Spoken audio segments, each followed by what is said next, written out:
to learn more. Good evening and welcome back to the Daily Aztec Live. I'm Dominique Rocha. And I'm Vivian Gomez. Thank you for joining us today. On March 17th, former President Emeritus Stephen L. Weber passed away in his New Jersey home. Beloved by many, Weber advocated for students and in his 15-year tenure achieved significant milestones for SDSU. Serving from 1996 to 2011, the university celebrates his successes in improving academic rankings and raising graduation rates to over 66%, among other achievements. He also started the President Stephen Weber Fund for Excellence to support the College of Arts and Letters.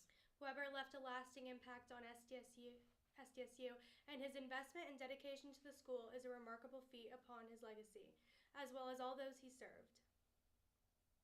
SDSU students have expressed concern over the Kumeyaay Land Acknowledgement.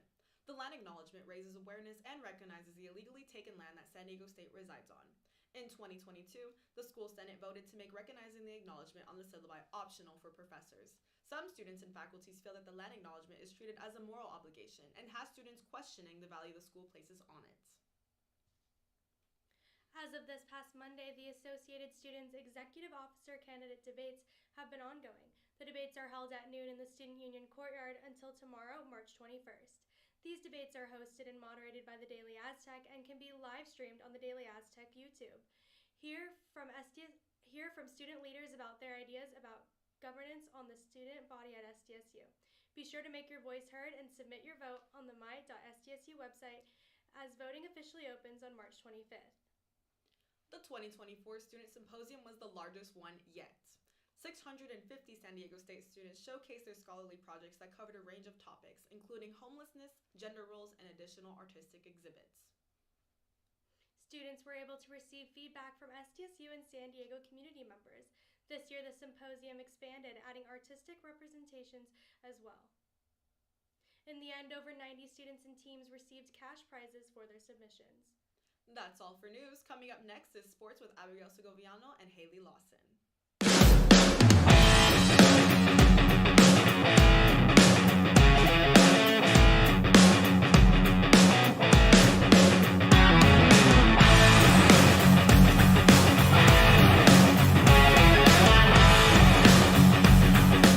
Welcome back to another week of sports. My name is Abigail Segoviano. And I'm Hayley Lawson. Let's get rolling on this week's sports news. From March 10th to March 13th, the women's basketball team competed in the Mountain West Tournament at Las Vegas, Nevada in the Thomas & Mack Center. The Scarlet and Black were able to advance to the quarterfinals as they beat the number 10 seed San Jose State University 72-51. The Lady Aztecs then played the second seed, the University of New Mexico. The Aztecs beat the Lobos 67-56 to move on to the semifinals. And in a make-or-break game against the number 6 seed Boise State, they were able to defeat them with a score of 72-69 to take them to the championship game. The Lady Aztecs had a long run but were eventually defeated by the number 1 seed UNLV, where they lost 49-66. But it was head coach Stacey Terry Hudson's first Mountain West Championship game appearance, and the women's last appearance in the championship game was in 2013.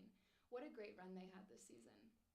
Moving on to the men's Mountain West tournament, also held in Las Vegas at the Thomas & Mack Center, running from March 13th through March 16th. Our men's basketball team was the number 5th seed in the conference. They started in the quarterfinals against the 4th seed UNLV and defeated them in overtime with a score of 74-71. The Aztecs then took on number 1 seed Utah State University in the semifinals and beat the Aggies 86-70. After defeating Utah State in the quarterfinals, the Aztecs took on number 6 seed New Mexico on March 16th for the championship game. The Aztecs were defeated by the Lobos 61-68. But that isn't the end for men's basketball. Abigail, can you tell us what's in store for the team? Yes. On Sunday, March 17th, the men's basketball team was selected for the NCAA March Madness tournament. They were selected as the 5th seed in the East bracket. SDSU flew into Spokane, Washington this morning, where they will face the number 12 seed, the University of Alabama at Birmingham, on Friday, March 22nd for the first round at 10:45 a.m. You can support your Aztecs by watching them on TNT, NCAA March Madness Live, or YouTube TV. In other sports news, the SDSU baseball team will fly to Honolulu, where they will play the University of Hawaii in a 3-game series from March 22nd through March 24th. Friday and Saturday's games will start at 9:30 p.m. and Sunday's game at 4 Pacific time. This weekend, SDSU Women's Water Polo will host 2 home games at the Aztec Aquaplex. On Friday, March 22nd, they will face off Azusa Pacific University at 4 p.m. And on Saturday, March 23rd, they will play against the University of the Pacific at 1 p.m. Softball will continue their conference play in an upcoming 3-game series at Fresno State this weekend from March 22nd to March 24th.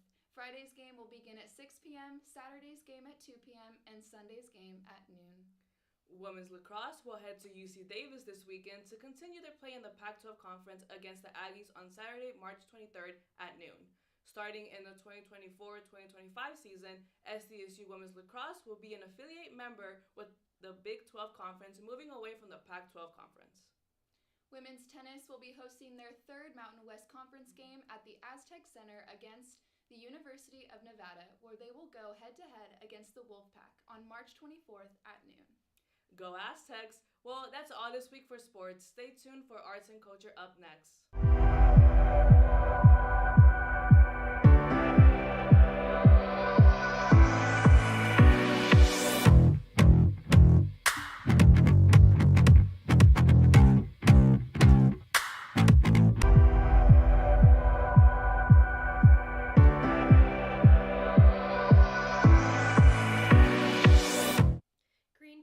The student body with another week of fun-filled events that raised awareness of environmental issues and sustainability.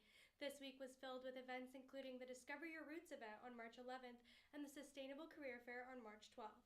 On March 13th, there were the Green Lunch Bag Series event and the Reduce Your Footprint event. March 14th featured a screening of The Lorax, and wrapping up the week, the following day was the concert kickoff.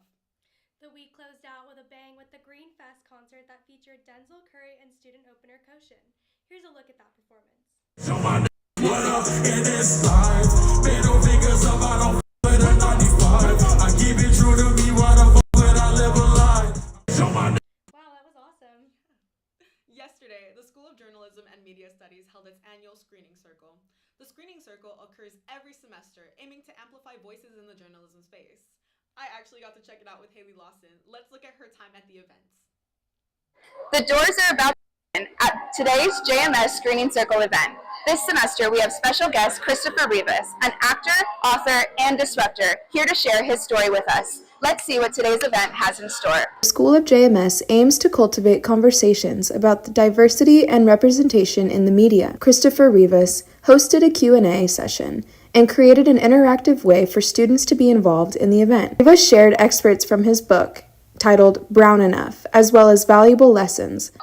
This is my second screening circle. I came to the one last semester. I'm really excited to be back. And I thought not only was it engaging, but also I learned a lot about just things I didn't know. So it was, I think, beneficial in multiple aspects. It can benefit everyone. You definitely don't need to be in JMS. Yeah, I think it's a really fun opportunity and just a cool way to get involved.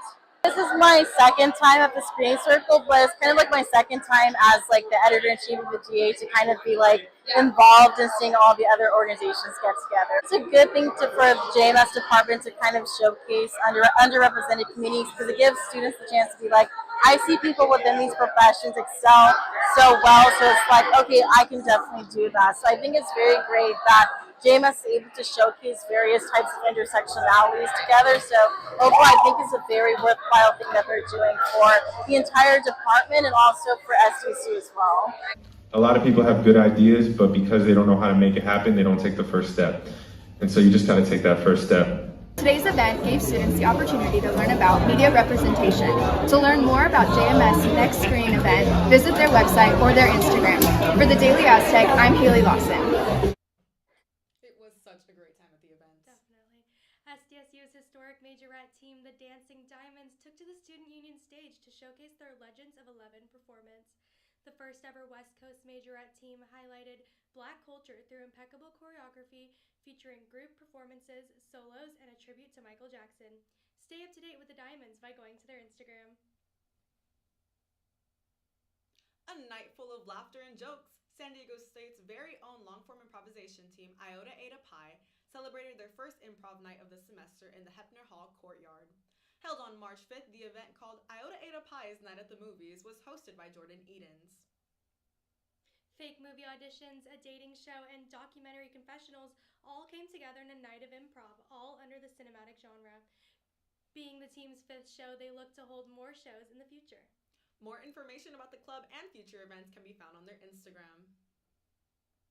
We hope you enjoyed today's episode of the Daily Aztec Live. Check out our website and the Daily Aztec social media for more on what's happening at SDSU. And don't forget to subscribe to our channel and catch the next episode on YouTube.